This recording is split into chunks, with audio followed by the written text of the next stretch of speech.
என்ன பேபி?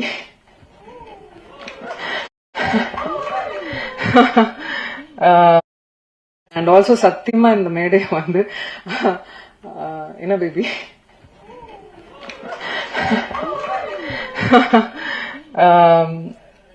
இந்த மேடை வந்து எங்க அனௌன்ஸ்மெண்ட் மேடையா சத்தியமா நாங்க நினைக்கல. காலைல தந்தியில ஒரு நியூஸ் வந்த உடனே நான் ஆல்ரெடி முன்னாடியே சொல்லிட்டு இருந்தேன், தயவு செய்து நீங்க என் ஃப்ரெண்டு, நான் உங்க ஃப்ரெண்டு, 15 வருஷம் ஃப்ரெண்டு, அதே மெயின்டைன் பண்ணிக்கலாம் அப்படின்லாம் சொல்லிட்டு வந்தா காலையில நியூஸ் வந்தது. அதுக்கு மேல நண்பர்களா உறவினர்களா உங்க கூட இருந்து டிராவல் ஆயிருக்கோம், நானும் சரி விஷால் அவர்களும் சரி. சோ இதுக்கப்புறம் மறைக்கிறதுக்கு ஒன்றும் இல்லை. ஆமா என்ன பேபி சொல்லிடலாமா?